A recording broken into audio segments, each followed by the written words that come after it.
Carlos y Andrés Roa. Como les pregunto.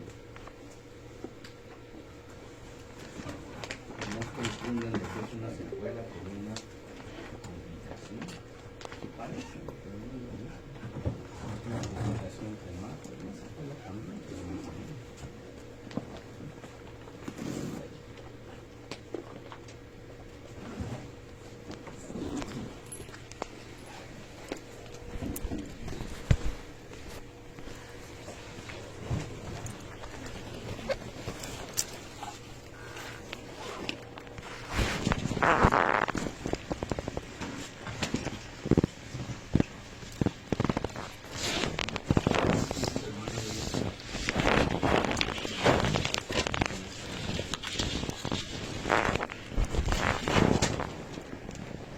Bien, vamos a hablar de sinusitis.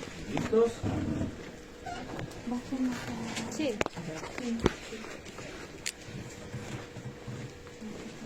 El término debe de ser rinosinusitis. Sinusitis. Pero sí existe la sinusitis, ¿eh? Es lo mismo, pero no es igual. ¿Te parece? La rinosinusitis es un grupo de enfermedades que está caracterizada por la inflamación de la mucosa de la nariz y los senos paranasales. Así es, porque la mayor parte de la sinusitis entra por la nariz. Por eso debe ser rinosinusitis. ¿De acuerdo?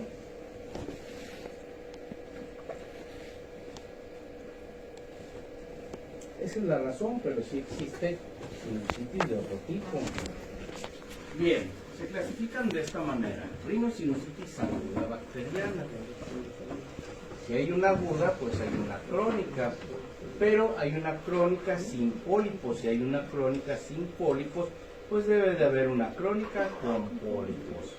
Y esta es una entidad aparte, la sinusitis alérgico-micótica. Esa es por alergias y lo que ocasiona son hongos. ¿De acuerdo? Las otras también pueden ser por alergia, pero realmente se complican con algo bacteriano. Y los pólipos, en este caso, en estos casos de sinusitis, de rinosinusitis, nos habla de una irritación. ¿De acuerdo? Por eso siempre va a ser crónica. En la bacteriana aguda difícilmente te encuentras un pólipo, igual en el oído. Difícilmente en una otitis media aguda te encuentras un pólipo. Puede ser ni un granuloma, en las crónicas sí es más común eso. Bien, clasificación, esta es la que viene en su examen, ¿eh?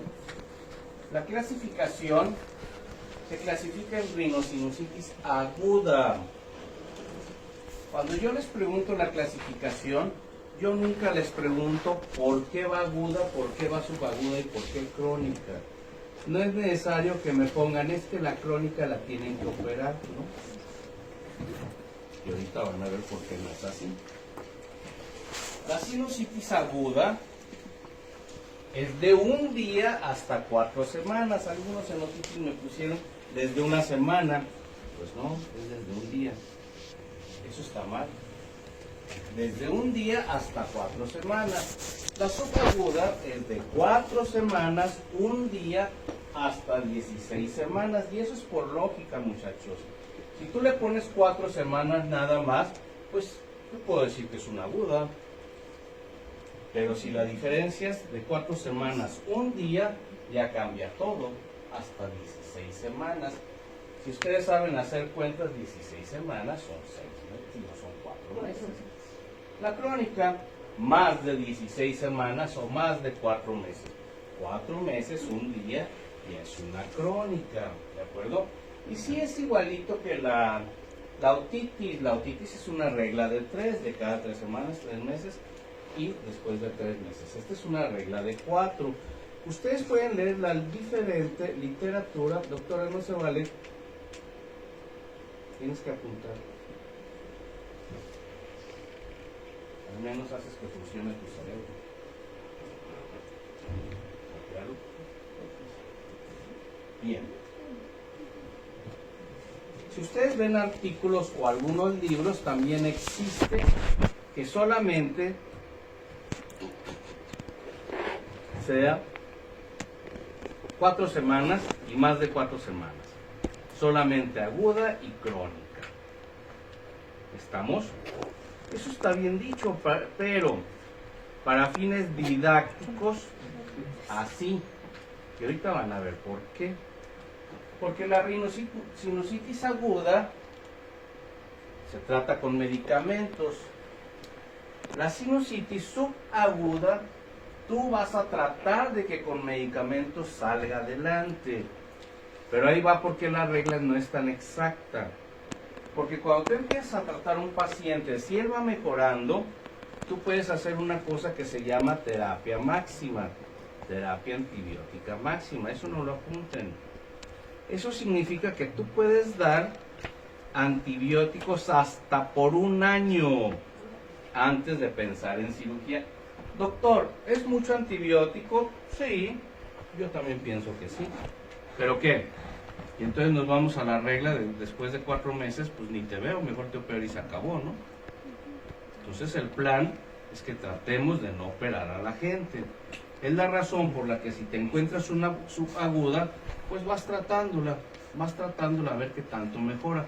Ahora, si das 2 o 3 tratamientos con antibiótico y esto no mejora, pues no te hagas, no va a funcionar. Pero si en cada una cae en los rubros de abajo, una aguda recurrente, pues eso está bien, porque te está diciendo que al menos el paciente tiene capacidad de mejorar, al menos su sistema inmune no es tan malo, ¿de acuerdo? Y la crónica, la de más de 4 meses, esas son para cirugía. Ahora, ¿por qué se operan? Porque tienen el tabique chueco, porque el tabique desviado. ¿Por qué? Porque los ostium de salida están tan inflamados que ya no se desinflaman. Porque es tanto la bacteria que tiene que al contrario se te puede complicar. Esa es la razón por la que los operamos. ¿Existe la aguda recurrente? Sí, claro. Es un paciente que tiene hasta 4 cuadros al año y estos duran hasta 10 días. ¿Qué significa? Que tú le das antibiótico y mejora a tu paciente. Sin embargo, a los 2-3 meses ahí viene otro cuadro. ¿Sí? ¿De acuerdo? Pero no se llama recurrente nada más, se llama aguda porque sienten molestias como si fuera una sinusitis aguda. ¿De acuerdo? Pero siempre van a mejorar. Y está la crónica con exacerbaciones agudas. Tu paciente ya tiene una cronicidad. ¿Ahí qué significa eso? Significa que tu paciente ya entró en ese cuadro de más de 4 meses y lo que tú le das no mejora. Pero todavía, con este gobierno parece que no podemos empeorar, pero sí se puede. Sí se puede. El paciente ya está mal, ya está aquí. El paciente ya tiene dolores de cabeza, ya tiene moco verde, ya tiene obstrucción nasal, ya tiene resequedad de mucosa, ya tiene distaxia. Y todavía, cada cierto tiempo, además se siente más mal de lo necesario. Existe un súbito empeoramiento de la rinosinusitis que solo tú le das medicamento, como si fuera una aguda, mejora, pero siempre te va a decir es que no se me quita por completo. Entonces tiene una crónica con exacerbaciones, ¿de acuerdo? Y esta otra que no viene, la sinusitis resiliente. ¿Cuál es la sinusitis resiliente? La sinusitis resiliente es, le des lo que le des, hagas lo que le hagas, él no va a mejorar. Yo tengo 2 o 3 pacientes de eso. Ya le hice pruebas de alergias, ya lo operamos 2 veces, ya le quitamos una parte de los cornetes, ya tienen el hoyo de este tamaño. El hoyo de un seno maxilar es de este tamaño, el meato de entrada. Es así, El seno es de este tamaño, el seno maxilar, no crean que es muy grande, ¿de acuerdo? Y sin embargo, hagas lo que hagas, él no está bien. Lo acabo de ver la semana pasada. Le pongo el aspirador, mira, nomás lo meto y se lo acomodo, porque ya está abierto. Pero pues él dice que no se siente bien. Son resilientes y no hay poder humano. Hay muchos artículos de eso, no hay poder humano que lo puedas mejorar. Bien, esto también viene en su examen, muchachos. ¿Cuánto capacidad tiene el seno maxilar? Tenemos dos senos maxilares, uno de cada lado. El seno maxilar es el único que tiene un nombre propio, ¿de acuerdo? Se llama antro de Heitmüller o antro de Heitmüller, como le quieran llamar. H-I-G-H-M-O-R-E. H-I-G-H-M-O-R-E. ¿Estamos? No, es que lo que ustedes saben es inglés. Sí. ¿Me lo podría repetir, por favor? ¿En inglés o en español? En español. H-I-G-H-M-O-R-E.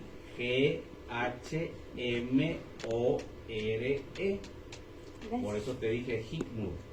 Porque se pronuncia Heitmüller, pero muchos de mis compañeros no sabían inglés y así lo pronunciaron. Y está bien, cada quien, ¿no? ¿De acuerdo? Es el único que tiene nombre. Los demás no tienen nombre, ¿eh? ¿De acuerdo? Y cada uno de ellos le caben 15 mililitros de líquido o de agua o de mojo, lo que ustedes quieran, o pus. ¿De acuerdo? El seno etmoidal. El seno etmoidal es igual, es uno de cada lado. ¿De acuerdo? Pero ese seno etmoidal se divide en seno etmoidal, cada uno de ellos, seno etmoidal anterior, seno etmoidal posterior. Entre el seno etmoidal anterior y seno etmoidal posterior, de un lado le caben 3.5 mililitros de líquido. ¿De acuerdo? 3.5 mililitros de líquido en el seno etmoidal contralateral, en conjunto el anterior y el posterior del lado derecho. ¿De acuerdo? Y yo lo que les digo es una gran mentira, ¿no es cierto? Porque la última clasificación se clasifica en 7 pedazos. Y ve lo que le cabe. Tiene muchas razones por qué lo clasifican así. ¿Para qué? Para que nosotros los que operamos esto, ¿sí?, sepamos si nos vamos a ir al cerebro, si nos vamos a ir al esfenoides, si nos vamos a ir ¿cómo se llama?, al ungis, o nos vamos a ir al seno maxilar. Por eso ya tiene tantas divisiones. ¿De acuerdo? Pero ustedes, con que se aprendan, cada uno le caben 3.5 mililitros, con eso me doy de saldo. Ni siquiera quiero que se aprendan que existe el seno etmoidal anterior y que existe el seno etmoidal posterior. Eso no importa. ¿Qué características tiene? Pues porque sabes que es el etmoidal anterior y porque sabes que es seno etmoidal posterior. Porque cuando lo ves en las radiografías, en las tomografías, el seno etmoidal anterior tiene la característica de que son muchas celdillas. Si ustedes lo leen en inglés dice células, pero son celdillas, no celdillas etmoidales. Son muchas y pequeñas. Y el seno etmoidal posterior está caracterizado porque son pocas y grandes, ¿de acuerdo? Y hay que tener cuidado, ¿por qué? Porque detrás de eso está el esfenoides. Entonces, ¿es seno etmoidal posterior o es esfenoides? ¿De acuerdo? ¿Quién te lo va a decir? Ustedes no se preocupen, cuando piden la coronal, ahí se van a dar cuenta si eso es esfenoides o es seno etmoidal posterior. ¿De acuerdo? El seno frontal tiene una capacidad variable. ¿Sí? De repente alguno de nuestros gobernantes tiene más seno frontal que cerebro, ¿no? ¿No vieron los Simpsons? Donde Homero tenía un cerebro chiquito. Porque es variable. El seno esfenoidal, ojo, ese es uno solo. Pero puede estar tabicado, o sea, puede ser que parezcan dos, uno del lado derecho y uno del lado izquierdo. Puede estar bitabicado, o sea, que tenga un pedazo en medio, un lado, otro lado. Puede estar tritabicado, ¿sí?, o puede tener 4 tabiques, o puede ser los tabiques que los tenga antero-posterior. También eso es importante. Sin embargo, lo más que le cabe son 8 mililitros, ¿de acuerdo?, entre todos. O sea, porque es uno solo.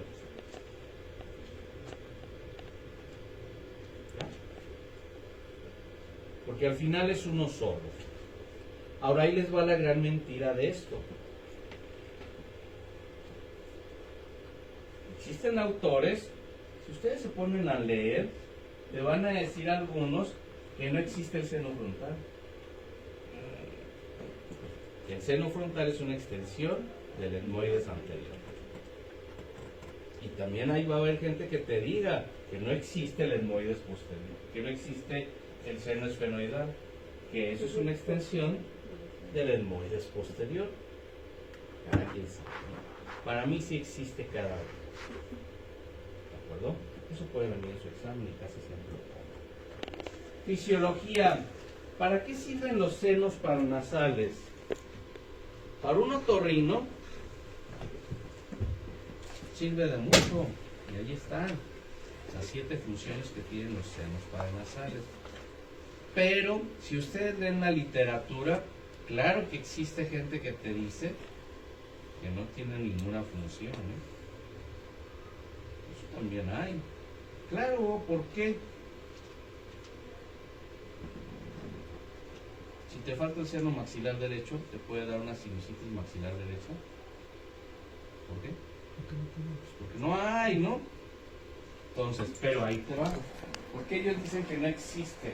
Bueno, los senos paranasales en conjunto con la nariz y los cornetes y la mucosa de ellos sirve para el calentamiento, humidificación del aire inspirado.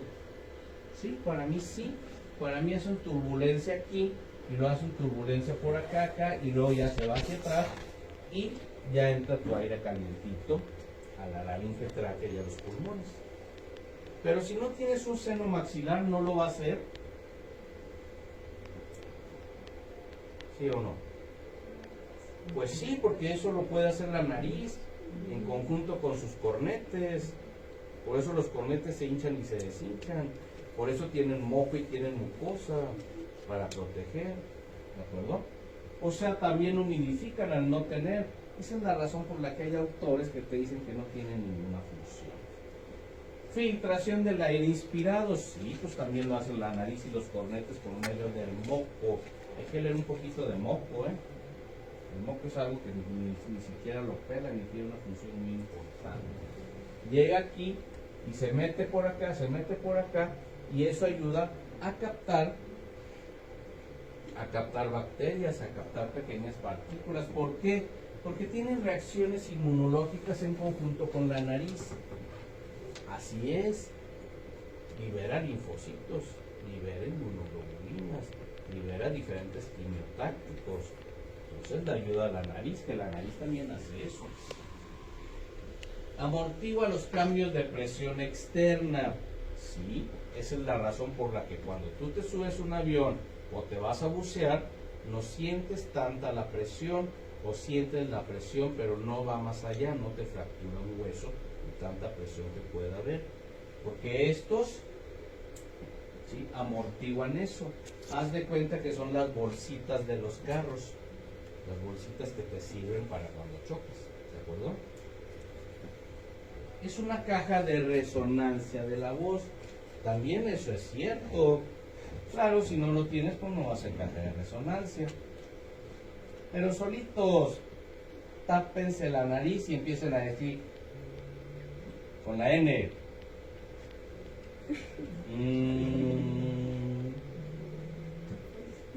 ¿Sintieron cómo como que se bloquea? Ahora hagan exactamente lo mismo sin taparse la nariz. ¿Dónde sienten el sonido? En la cara, no en los oídos. Algo tienes. ¿De acuerdo? Por eso esta es una caja de resonancia y ustedes lo escuchan cuando vieron la academia que les decían los profesores a los alumnos. Aprendan a cantar con la nariz. Porque así es. ¿Sí? Cuando ustedes aprenden a cantar o a aventar el sonido hacia arriba, el que resuena es la cara, pues los paranasales, y no resuena la laringe y no la golpeas tanto. A mí me tocó ver a la cantante Nadia, no sé si la conozcan, y ella tenía tenía problemas de alergia, 2, no sabía cantar. Cantaba bonito, esa es una cosa, ¿no? Pero no sabía cantar. ¿Por qué no sabía? Porque aventaba mucho su voz y se echaba a perder sus cuerdas y tenía nódulos cortales. Entonces, bueno, para eso es la rehabilitación, para que aprendan a cantar así. Aligeran el peso del cráneo por las bolsitas, pues son unas bolsitas. Y protegen el sistema nervioso central al amortiguar los traumatismos faciales. Igual, como tiene bolsitas, pues es lo que se fractura y no llega a una solución de continuidad en la base del claro. Claro, hay mucha gente que no le interesa su vida, la verdad. Me acaba de pasar me llevó mi esposa el jueves y me llevó al aeropuerto. Pero así, mira, la señora atrás sin casco, el señor en medio con casco, la niña adelante sin casco, los tres en una motito y se la avientan hacia mi esposa. La otra alcanzó a frenar, pero pues bueno, por muy que tengamos esto, pues no te sigas. Te vas a fracturar, te vas a fracturar. Pero esas funciones tienen. Los factores que predisponen a una sinusitis, sí, las infecciones respiratorias altas de manera frecuente. Hay pacientes que no tienen buen sistema inmune. Los antecedentes de rinitis alérgica. Si ustedes se fijan los artículos, existe, claro que existe la controversia. Hay 30% de los artículos que dicen todas las sinusitis son posteriores a una crisis de alergia. Hay 70% que te dicen que no tienen nada que ver, claro, porque hay la desviación septal, ¿sí? Hay la hipertrofia de cornetes, hay los cornetes paradójicos, hay muchas situaciones que te pueden producir una sinusitis. Y otros artículos te dicen, no sé, así. No sabemos si esto tiene implicaciones con la rinitis alérgica, pero cada vez tú te vas encontrando. Cuando empezamos a ver esto hace 20 años de la relación de la rinitis y los artículos, eso te decían, 30% te decían que sí, 70% te decían que no saben o que quién sabe, o que no. Actualmente, alrededor del 50% de los artículos te dicen que tiene implicación la rinitis alérgica en una sinusitis, aparte de lo que pueda tener tu paciente. Los problemas de adenoides, ustedes todavía tienen adenoides, lo vamos a ver en la clase, creo que es mañana. Sí, de adenoamigdalitis, ahí vamos a ver que a los 21 años todavía tienen adenoides, ¿no? Y ahora con la contaminación ambiental nos hemos encontrado gente que tiene 30, 32 años todavía con adenoides, cuando las adenoides se supone que después de los 21 ya nadie debe de tener. Bien, el tabique chueco es una deficiencia. Lo que yo les decía, no todo se llama rinosinusitis, también hay sinusitis, porque hay infecciones dentales. Las infecciones dentales hacia arriba pueden producir una sinusitis.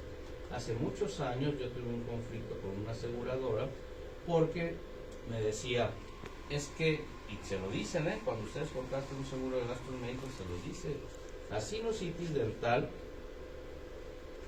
no está avalada. O sea, una cosa es que el otorrino te la opere, pero no está avalada para que te la pague.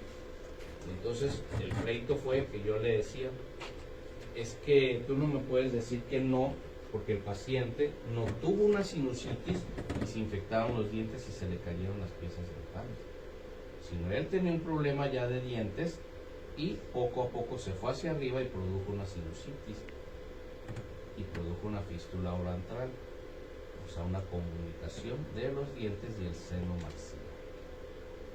Y eso no te creas que nosotros lo reconstruimos tan fácil, Hay que meter un pedazo de hueso.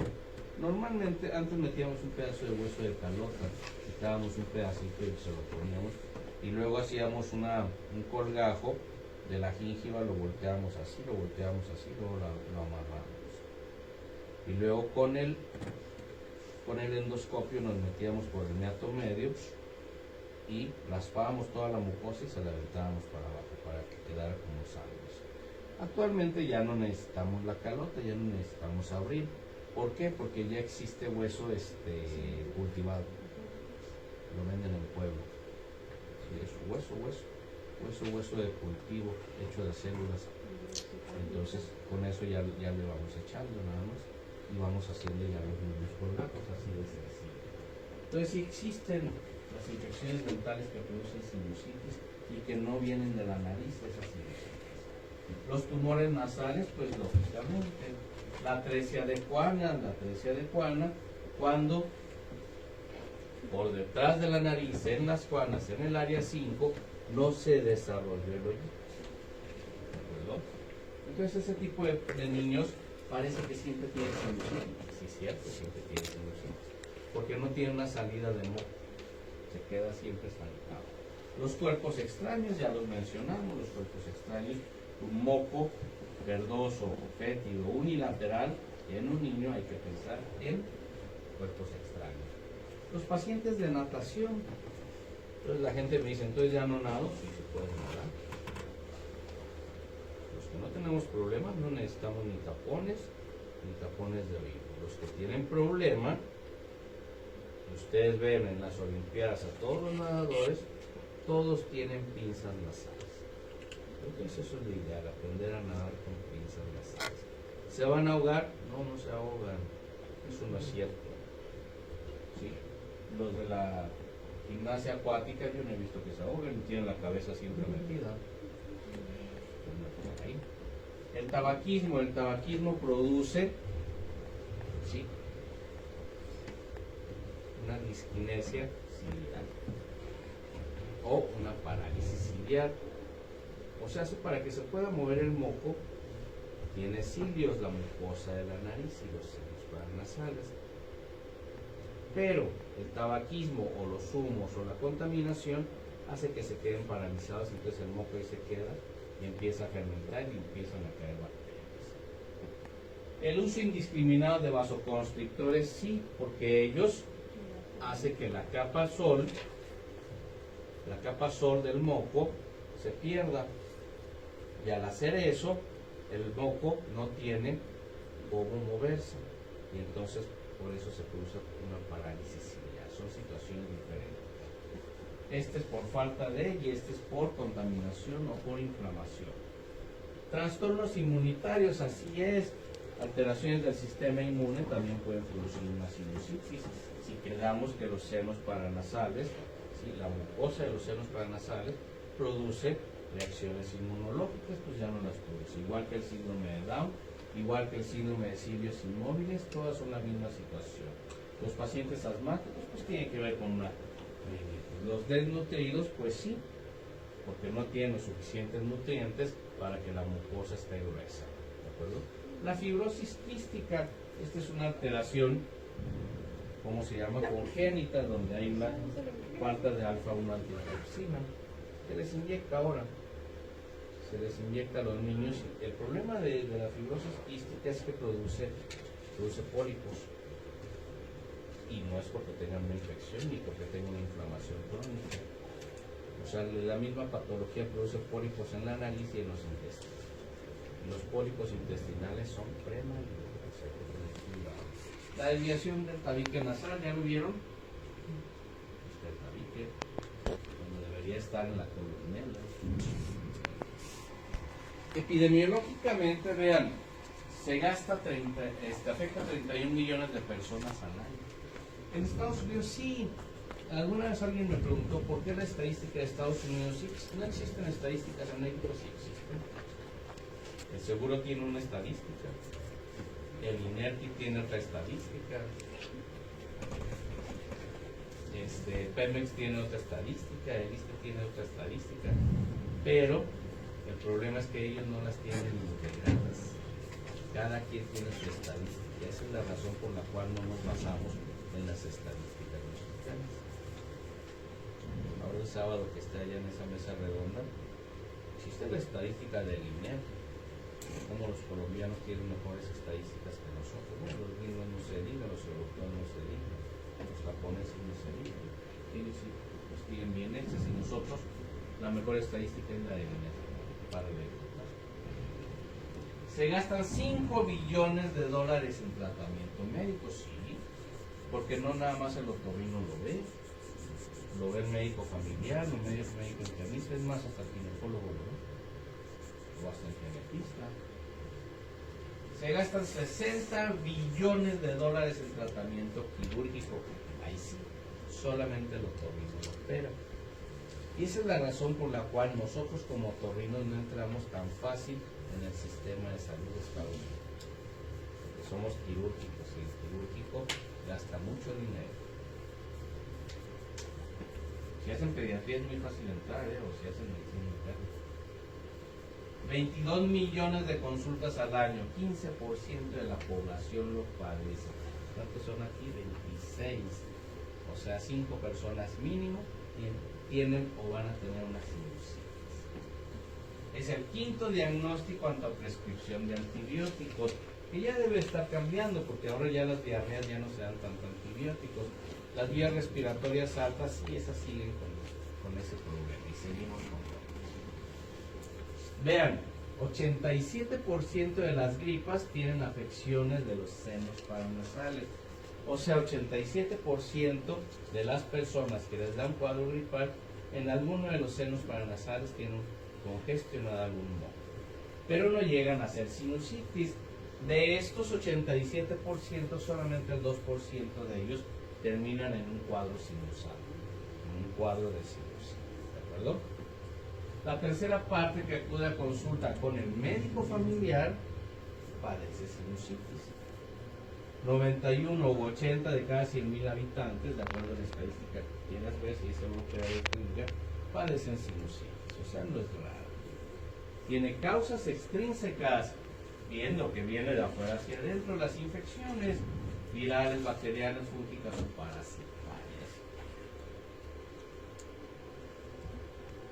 Nos encontramos ahora que empezaron las miasis, ¿no? Por el gusano barrenador, aquí en Morelos. Cuando yo hice el internado me encontré con una de esas.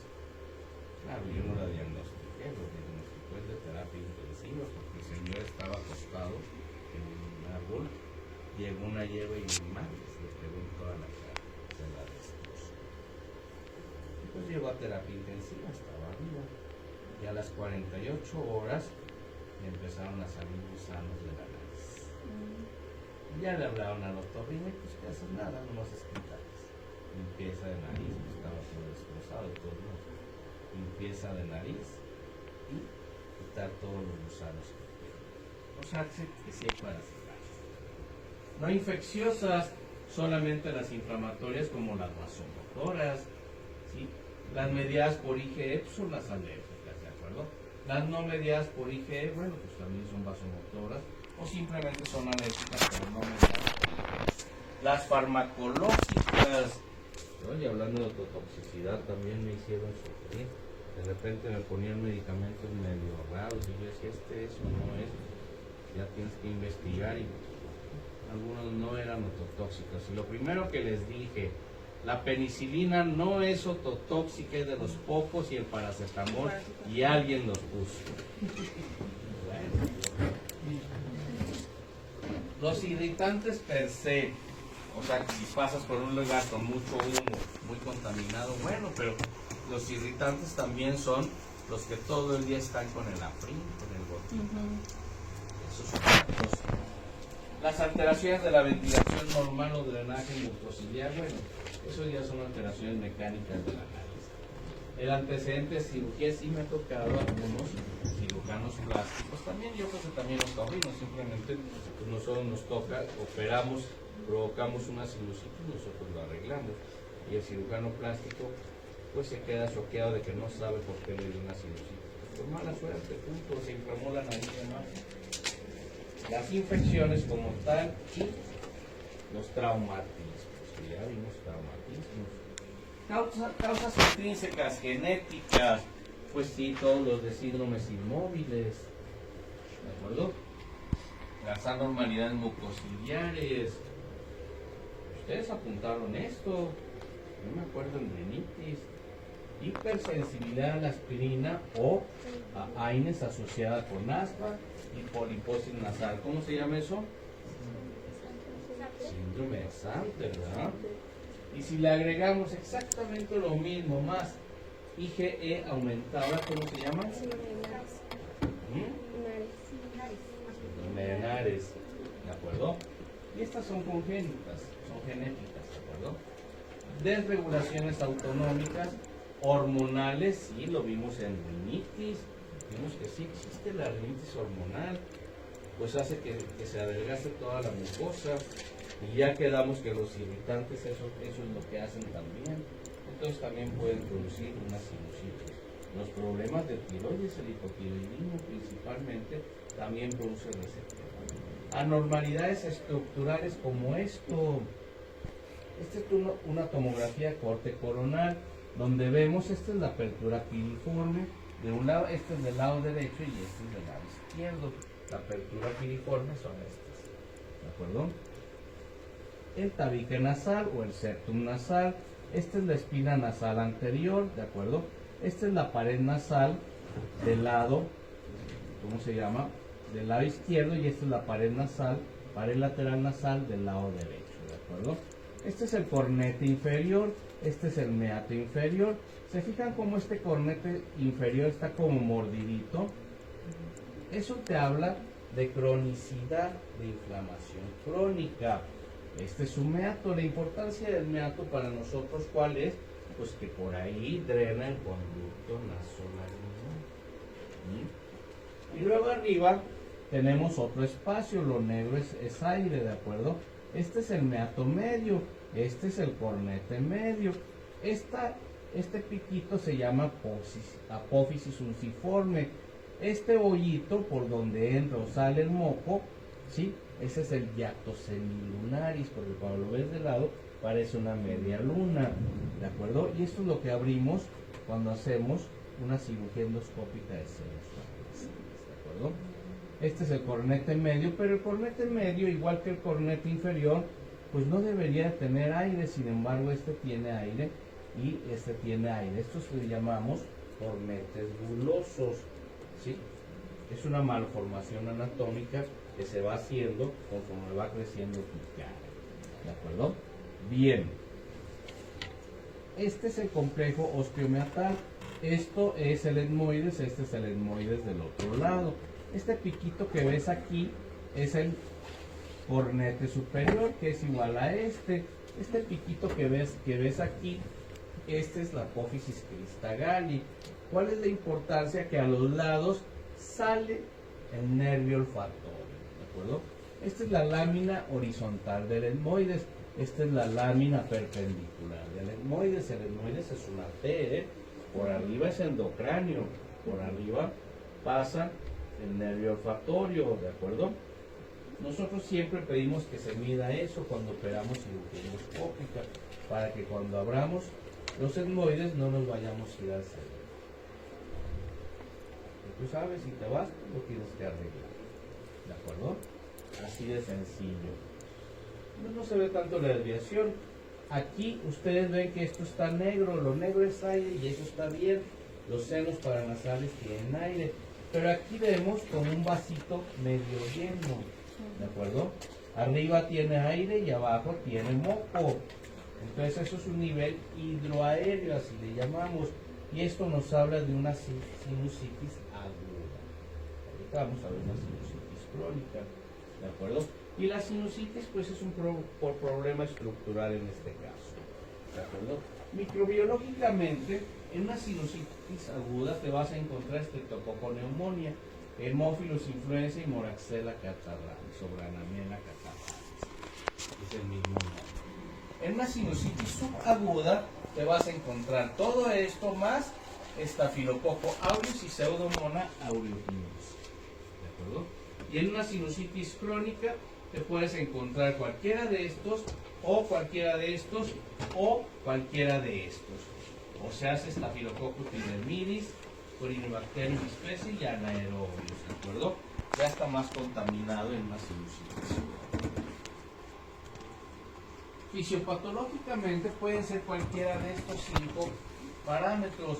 Puede haber cambios de la mucosa nasal con la edad, pues se hace más delgada. Puede haber alteraciones en el transporte mucociliar, lo que mencionábamos. Los cilios no se mueven y no pueden descongestionar los senos paranasales, no pueden circular el moco para que salga. Cambios de la mucosa por contaminación, así es, empieza a inflamar la mucosa porque hay un irritante. Cambios de la mucosa por inflamación aguda o por inflamación crónica, cualquiera. Cambios de la mucosa por una inflamación crónica como tal. Cualquiera de estos parámetros puede producir una sinusitis, ¿de acuerdo? Sintomatología. Hay que tener mucho cuidado. ¿Por qué? Porque la sintomatología se asemeja a la de una rinitis. Puede haber congestión nasal u obstrucción nasal, o nariz tapada, si la quieren llamar. Puede haber cefalea o cefalalgia. Pero más que cefalea, normalmente los pacientes de sinusitis tienen dolor facial. La característica es que les duela la cara. Ellos siempre te van a decir que tienen dolor de cabeza, pero agachan la cabeza hacia abajo y sienten que les pesa. ¿Eso por qué? Porque cuando al agacharla, el moco irrita las paredes anteriores de los senos paranasales. La tos es persistente, claro, también existen, así como los alérgicos, los que presentan tos puede ser productiva o puede ser seca, ¿de acuerdo? Puede ser blanquecina cuando es una sinusitis crónica. Normalmente en una aguda o subaguda es amarillenta o verdosa. En una crónica está todo tan congestionado que ya no se ve verde. Pueden tener una faringitis porque la nariz está tapada y abren la boca igual que un paciente alérgico. El antecedente es de alergia, pues en un alérgico no hay antecedentes de alergia, eso es lo que tienen. ¿De acuerdo? La rinorrea anterior y posterior. La rinorrea anterior y posterior no te habla ni de rinitis ni de sinusitis, solo te habla de congestión. Puede ser que en ese momento tú hayas pasado por un lugar muy contaminado y bueno, empiezas a secretar mocos y a tener obstrucción nasal. La rinitis no produce fiebre, ojo, solamente la fiebre del heno, que esa es una rinitis. Y eso es en el campo, la gente de ciudad realmente ya pocas veces, la verdad es que yo nunca he visto una fiebre del heno, pero los libros lo mencionan, porque así era antes como se diagnosticaban las alergias.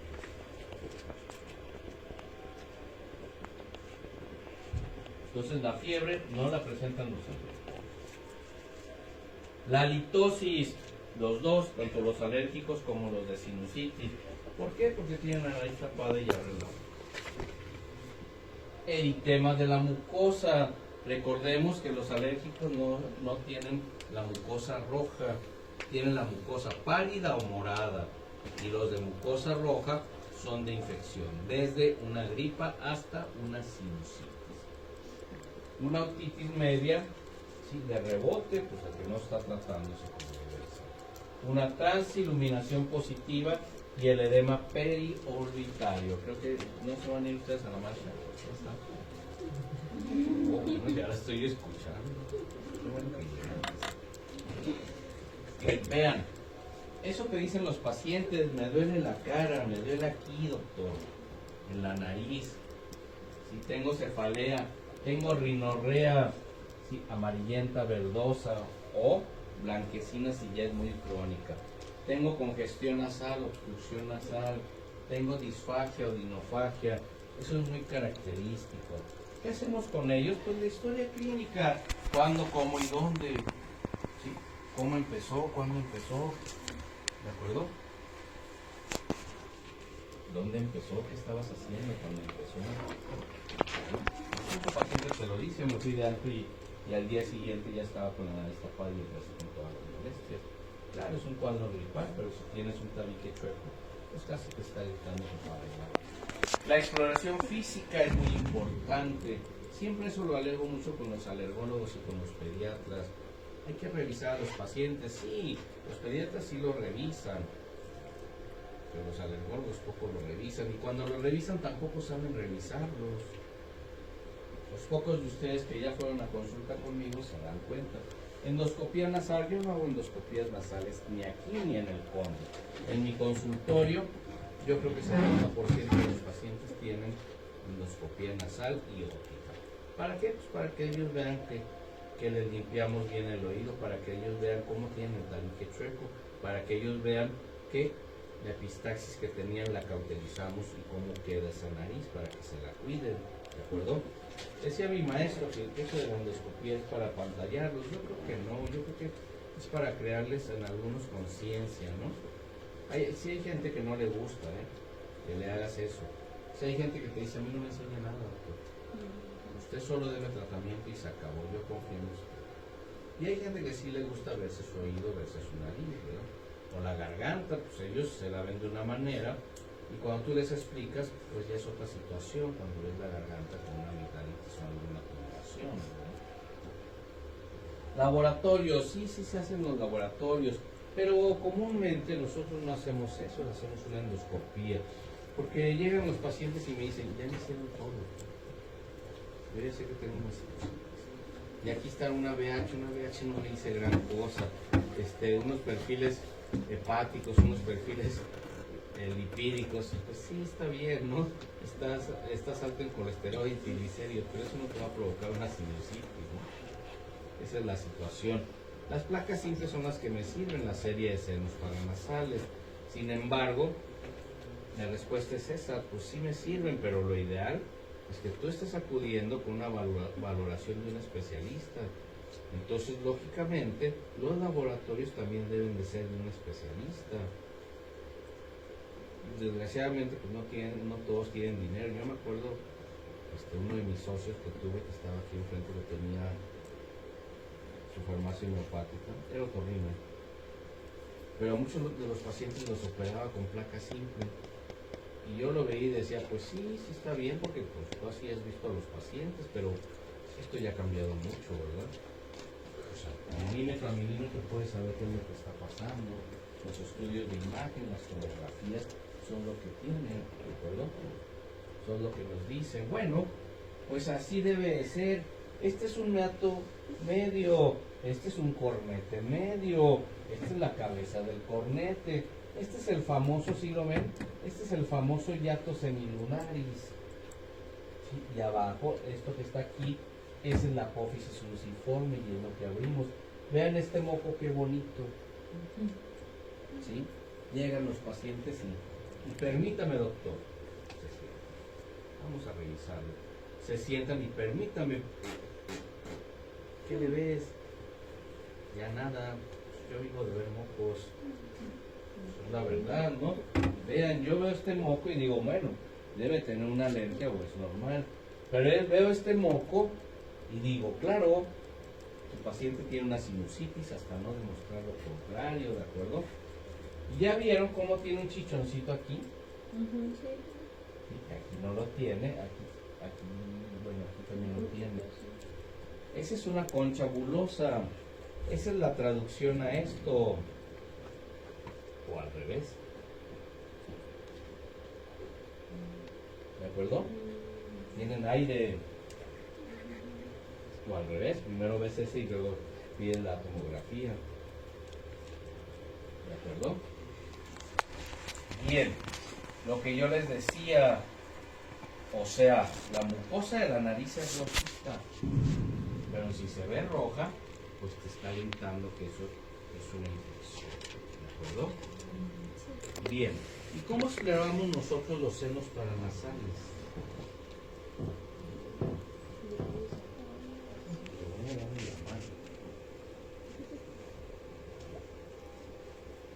Déjenme escribir aquí manito.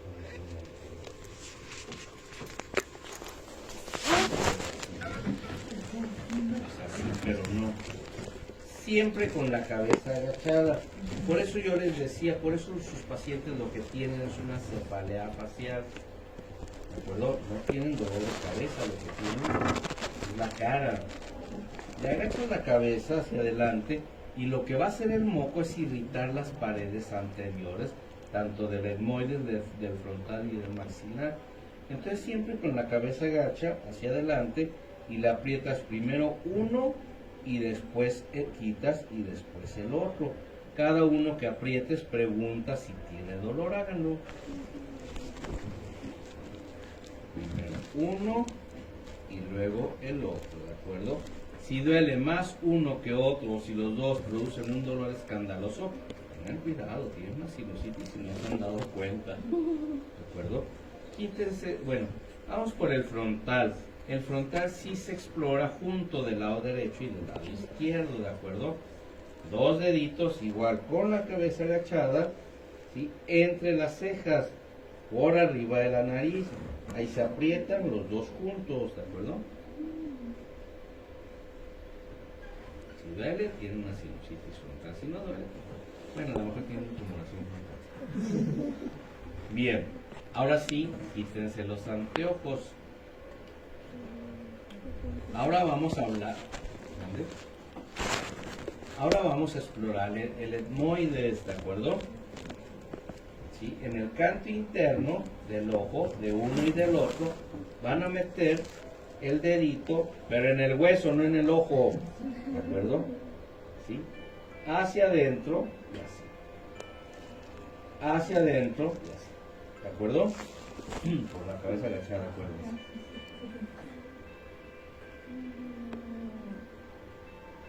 Ahora la pregunta es, ¿y el esfenoides que está detrás de la nariz se explora o no se explora? Ustedes no, yo sí. El esfenoides, otra vez, hay que leer anatomía, eso es algo que yo no les enseño. El esfenoides está aquí, ¿de acuerdo? Arriba del esfenoides está la silla turca y está la hipófisis. Debajo de ella corre el nervio óptico, y a los lados corre la carótida interna. Nosotros cuando lo abrimos tenemos cuidado, por eso siempre con la tomografía, y ahí sí pedimos una placa simple, ¿sí? Pedimos una placa simple para ver en qué posición está el esfenoides y en qué posición está la silla turca, si es preseptal, septal o poseptal. O sea, aquí está la silla turca. Si el esfenoides está por delante, nosotros tenemos que hacer mucho trabajo para abrir todo el rostrum del esfenoides e irnos hacia arriba, hacia la silla turca.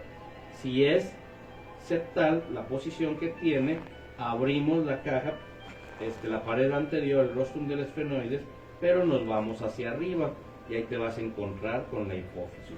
Si es poseptal, pues lógicamente no necesitas abrir nada.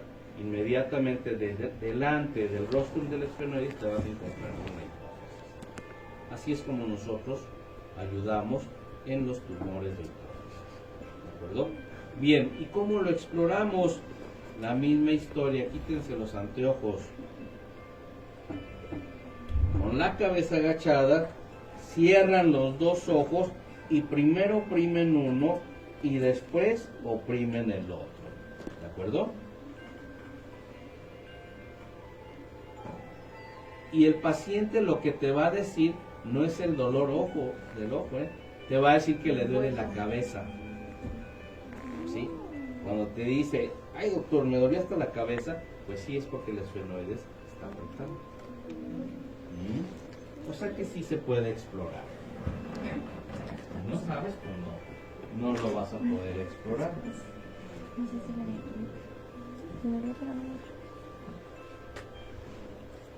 Bien.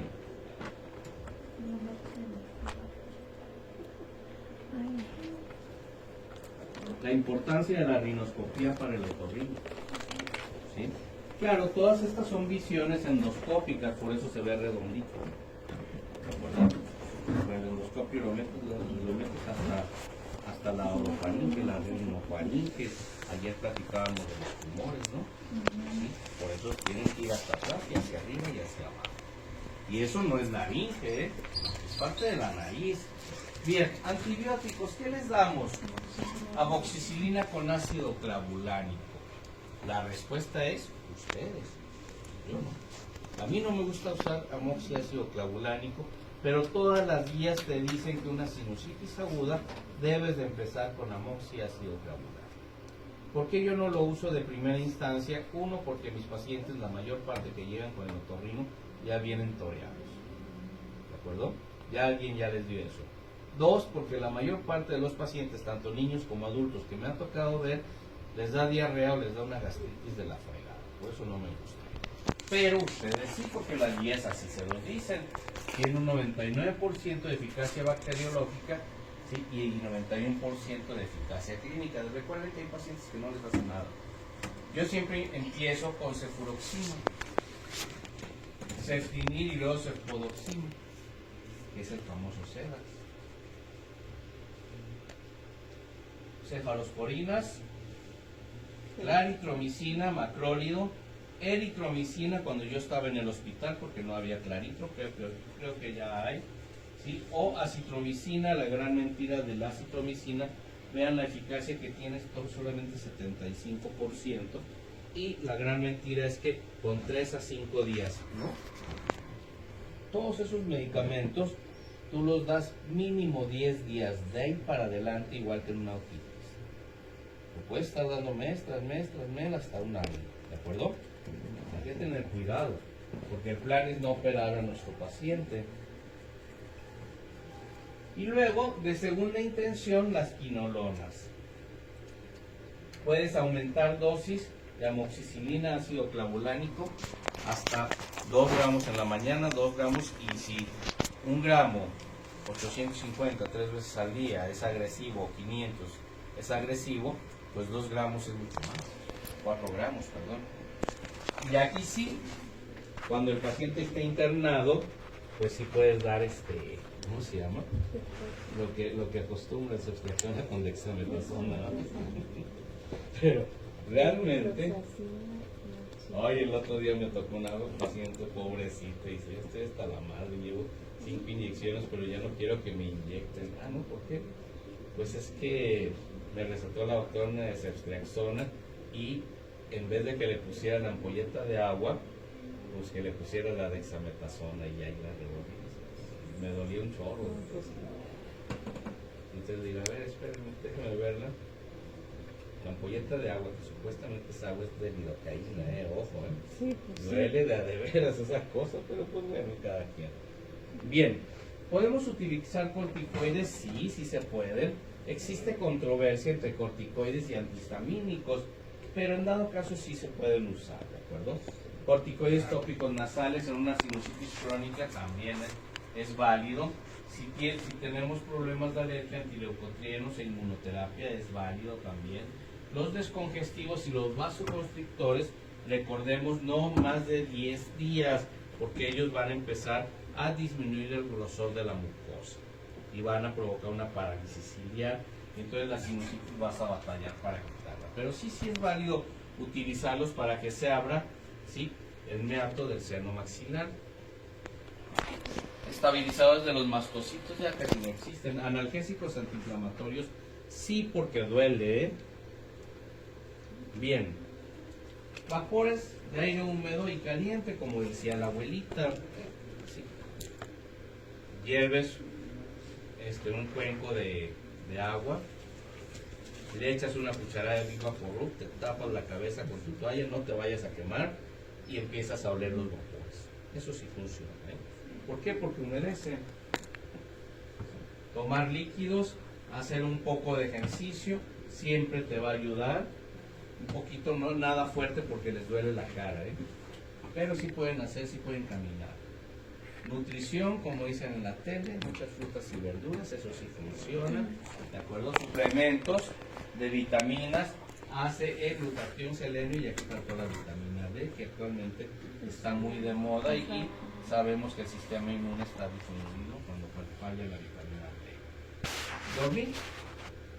Dormir sí vale la pena, el descanso siempre es reconfortante, y además es el que aumenta tu sistema inmune, ¿de acuerdo? Usar purificadores de ambiente, si quedamos que los polvos, los humos, todo eso produce inflamación de la mucosa de los senos paranasales, pues utilicen un purificador, ¿de acuerdo? Hidratación, pues es lo mismo de allá, tomar líquidos, frutas y verduras, lo mismo de acá, y el ejercicio. El algoritmo te dice, ya casi nos vamos, muchachos. El algoritmo te dice, te encuentras con una sinusitis, pues tienes que dar antibióticos y sus coadyuvantes, lo que acabamos de mencionar, ¿de acuerdo? Si mejora, solamente le das seguimiento. Si no mejora, pides una tomografía, ¿de acuerdo? Ya con la tomografía debemos considerar el tratamiento médico guiado por cultivos y esteroides. Y si a pesar de todo esto que haces, si ya haces un cultivo o ya haces una terapia de esto por medio a esto y ni así mejora, pues ya tienes que considerarla así, ¿verdad? Yo la verdad es que no hago tantas cosas. Yo la verdad es que donde vea que se me atora y el paciente nomás no mejora, siempre le voy a recomendar cirugía. ¿De acuerdo? Bien. Y tenemos 2 minutos. Ahora vamos por esta, una rinosinusitis alérgico-micótica, ¿de acuerdo? Bueno, hay que tener mucho cuidado. Pueden ser de la familia de los Zygomycetus, el Rhizopus, el Apsidia, el Mucuricuringamela. Aguas con estos, ¿eh? También el Rhizopus de vez en cuando, pero no tanto. Esos te pueden dar una, ¿cómo se llama? Una rinosinusitis invasiva. Una mucormicosis rinocerebral. Ahorita la vamos a ver. Ascomycetus, Blastomyces, Histoplasma, Microsporic y Cofitum. Esto normalmente el paciente está mal del sistema inmune. Los Basidiomycetus, Filobasidiela, Neuformans y Cryptococcus neuformans. En ciertas partes del país te puedes encontrar eso. Y de los Deuteromycetus también son pacientes con el sistema inmune bajo. Aspergillus, Cándida y Coccidioides. ¿De acuerdo? Se clasifican en invasivas y no invasivas. Las no invasivas son las más tranquilas. Puede ser una bola fúngica. ¿De acuerdo? Y es un hongo. Y nada más. Lo abres, lo drenas, le das antifúngico por 15 días, un mes, y con eso va a tener. O sea, lo das por 4 meses, pero cada una vez por semana. Y la sinusitis alérgico-micótica, que en todos lados tiene, y cuando ves un moco verde brillante a la hora de la cirugía, lo mandas a patología y te va a decir que tiene hongos. Y entonces, pues es una sinusitis alérgica. La invasiva está la crónica, porque me ha tocado, sí, por ahí yo tengo un artículo publicado de 5 casos de mucormicosis que están limitados al seno esfenoidal, y la mucormicosis es invasiva, esa te destruye la cara. Y la fulminante le llaman también rinocerebral. ¿Ya vieron esta? En esta lo único que vas a ver es el pico de acá. Tiene una desviación, sin embargo la bola fúngica está de este lado. Tiene, sí, color heterogéneo, no tiene un color muy parecido en todos lados. Aquí se ve más blanco, aquí más negro y aquí más gris. Por eso te das cuenta que son hongos. De este lado, vean, de este lado se ve todo muy bien. Esta tiene, ¿cómo se llama eso? Tiene una proyección ósea donde el hueso se nota más o brilla más. ¿De acuerdo? Bien, aquí tiene una bula en el cornete medio del lado derecho, pero todo está bien. Aquí está el cornete inferior, aquí está la apófisis cristagali. Ahora nos vamos del lado izquierdo y ya vieron cómo está abierto aquí. Ya vieron cómo todo el etmoides ya no está, y además se está comiendo el ojo. Está destruyendo. Cuando ustedes vean una imagen heterogénea, significa que tiene 2, 3 colores y luego tiene puntitos blancos así en medio de todo esto. Eso se llama secuestro óseo, y eso solo te lo dan 2 entidades: el cáncer de senos paranasales o una mucormicosis rinocerebral. ¿De acuerdo? Un hongo invasivo que te está destruyendo. Y hasta aquí la dejamos. En la noche nos vemos, porque ustedes ya se tienen que ir. En la noche les enseño a interpretar radiografías y tomografías. Y aquí me vamos a dar tratamiento. Y vemos las complicaciones que están viendo persona, ¿no? No, eso es todo. No crean que no.